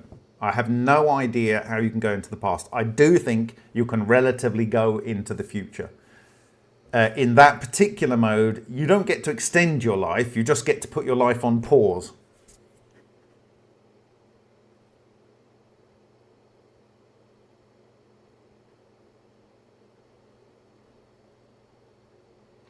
Zachary Capobianco, what do you recommend the layman study to get up to speed with these ideas? You can go and get this book for $9.99, and the project earns a whole 12 cents off that. It's almost at a point where Amazon is asking us to raise the price because it's literally at the cost of production. Or you can get it for free off my blog at remoteview.icu. So type in Matsumoto and you'll see on one of the blogs there a link to download it for free. It is really convenient to have it to hand and read through it though.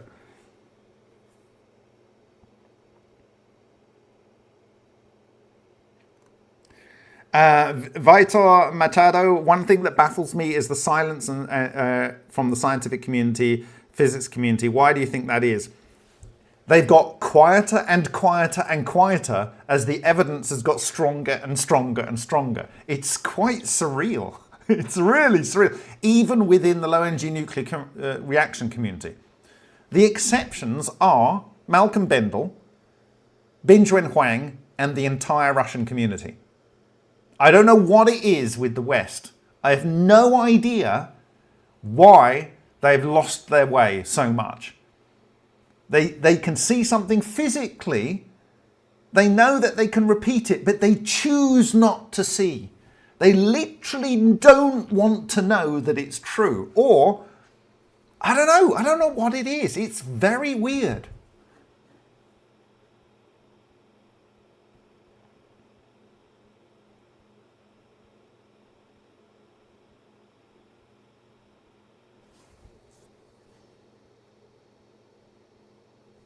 Oh, Alan Sutcliffe, perhaps they've already researched this in Skunkworks. We already know how to do anything that you could possibly imagine. We already know how to take E.T. back home. You know, Ben Rich didn't say these things because he was making it up. And what he also said at the end of that statement, it would take an act of God to ever see these technologies being released into the public. Well, as I said at the beginning, I am not God. I'm not God. I'm just a man. I'm a fallible man. I make mistakes. I get things wrong. But it was a community of people. It was a community of people coming together to decode all of this through hard work. Unthanked hard work. Hi, Mamzu. Yes, see you at the Cosmic Summit. Yes, get your tickets to the Cosmic Summit using the code bit.ly/Cosmic Summit. One word, Cosmic Summit. Please.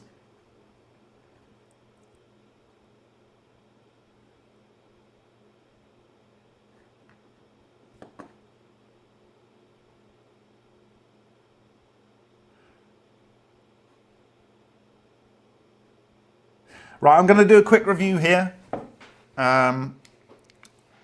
What we discussed today.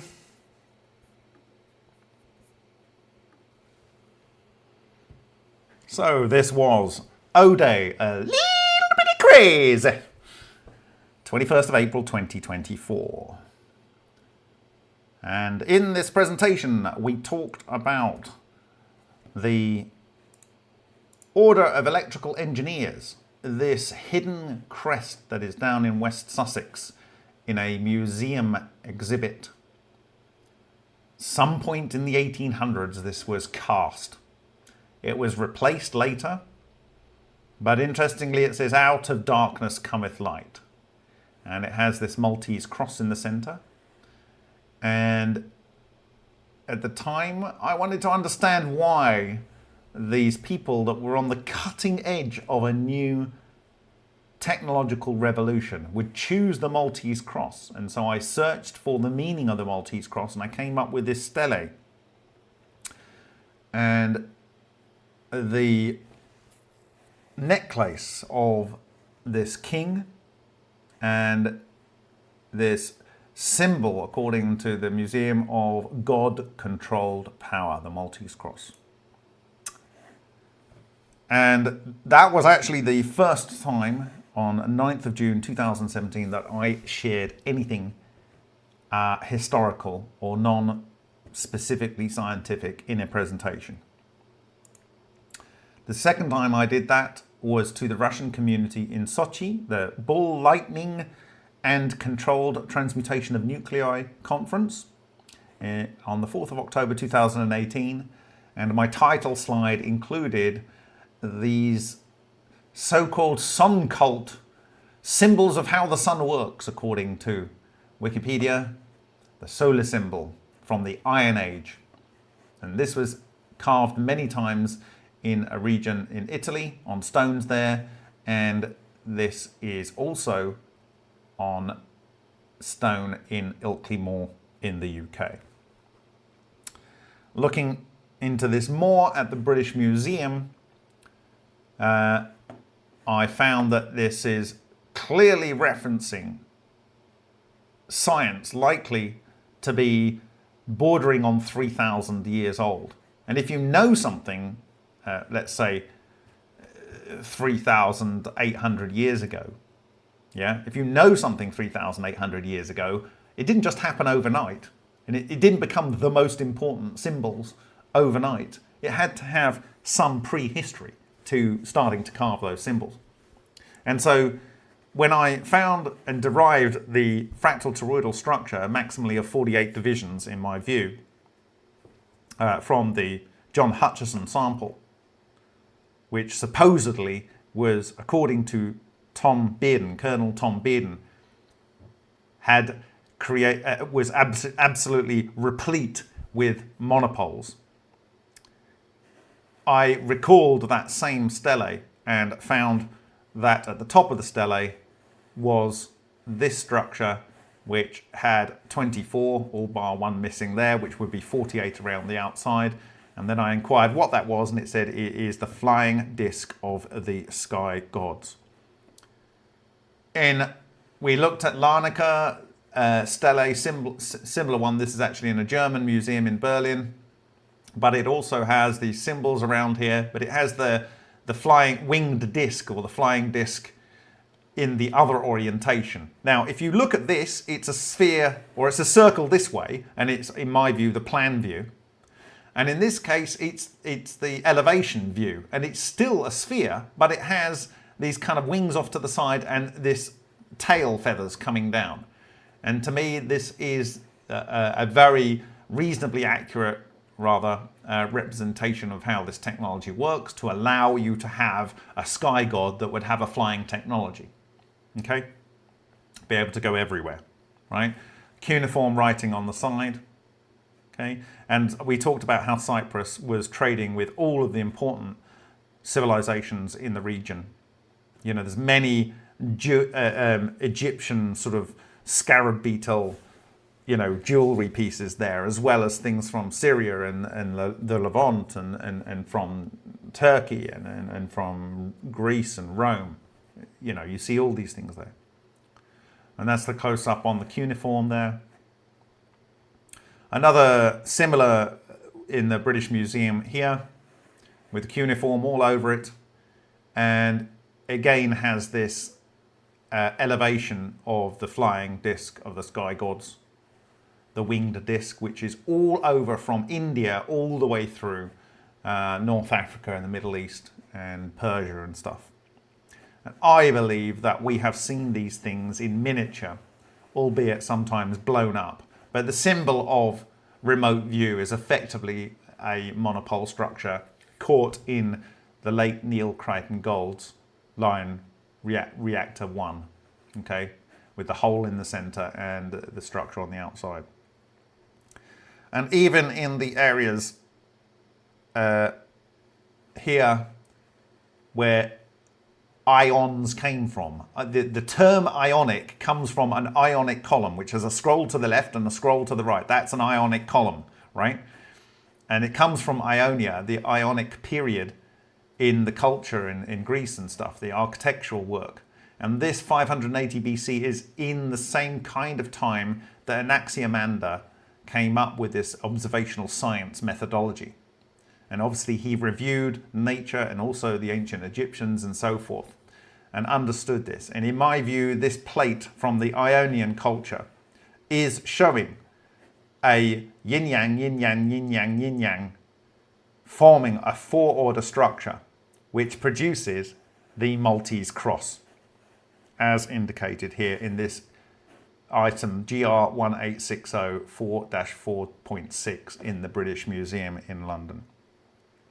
This artifact in Scandinavia showing the flower of life was the inspiration for me to finally deliver a presentation using the hard factual data that was acquired by looking at this periphery around a ball lightning spherical ball cut where this copper, again copper, we keep seeing copper, had disappeared. We know binge when wank, we've literally seen these things ripping copper up. Okay, the spin nuclei, 63, 60, 65, 63 nucleons in copper, the spin nuclei of copper. And on the boundary where you tend to see the action, we had a 2-order structure, 3-order structure, 4-order structure, 5, 6, and 8. Like in Malcolm Bendel's thunderstorm generator, the Thor reactor, as I like to call it, because it uses ball lightning, and Thor is the god of ball lightning and thunderstorms. 5 and 6 on the optimal stable structures, because the disruption beam of the N-1 level tors goes within, respectively, the non-radiating boundary, and on the form of 6, it actually goes into the apple of this structure, forming the flower of life, okay? But 2 and 3, these are kind of the things that, 2 particularly is what you would get with a normal tornado, which is why you get a particular pattern in my view on the ground, and 3. But when you get to 4, you have a stable beam. It starts to be under control, and that looks like this on the fractal level. A beam going in, beam going in, beam going in, and a not so great beam showing here, okay? And that creates this kind of look. And what does that look like in 3D? This is the 2D with the 2 tor and the 2 tor in the subtors of the overall N tor.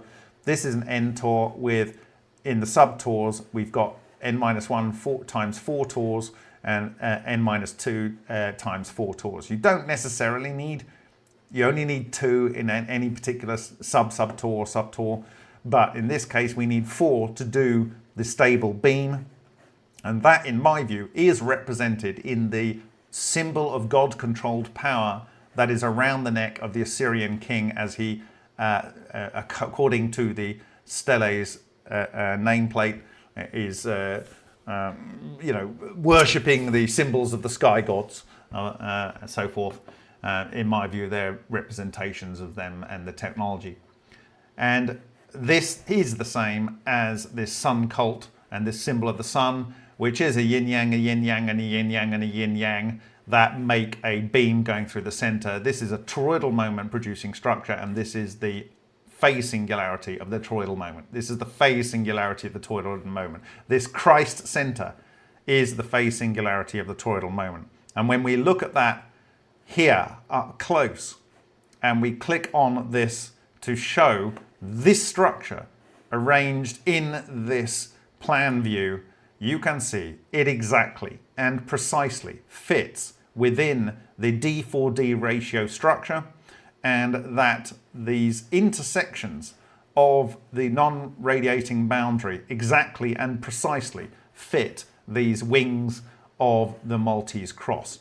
This is the phase singularity, and this probably is marking the inner boundary of the phase singularity in which matter is denatured into prima materia and then is reborn as new matter in the process of electronuclear collapse and electronuclear regeneration. That is omega, death, and then alpha, birth, in a repeated cycle. There is no need for a Big Bang. This is a repeated cycle.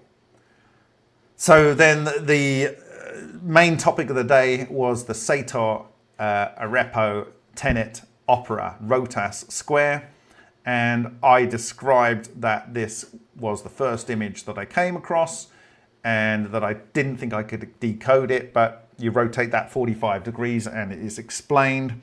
And with the help of the Mirrorverse and the watching my niece, who is Jewish and lives in Israel, watching her on her phone a couple of months back, I realized that this Jewish form, the Rotas, Opera, Tenet, Arepo, Sator, is exactly the same as the Europeanized version, which would read this way.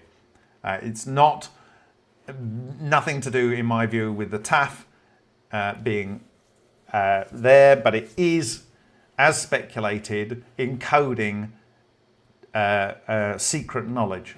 Absolutely not so secret anymore. And therefore, looking at the various ways that this has been interpreted, my best guess at this stage for what the Templar magic cross, or Templar magic square rather, represents, the divine creator comprehends and works with whirlwinds. And if we look at the so-called unknown word, I would suggest it means from alpha, and rep is an abbreviation of a Latin word that means repeatedly. And so we have from alpha repeatedly to omega, comprehends and works with whirlwinds. This means you can create chaos and you can create order. And then you can take that order, you can create chaos and you can create order. The ordering process is creating life and the chaos is decreating. You can both decreate and create. This is order ab chaos. This is order out of chaos. And the particular word whirlwinds, translated to and from Hebrew, leads to the word either whirlwinds or vortexes, leads to turbulence, which is totally compatible. If you do tornadoes, it goes both ways. If you go chaos, it goes both ways. Chaos is effectively like turbulence, and this fits with the overall logic pattern of how this technology works. So with that, my friends, I commend to you Ode, a little bit of crazy. Thank you very much for your time, and I will see you in the next video.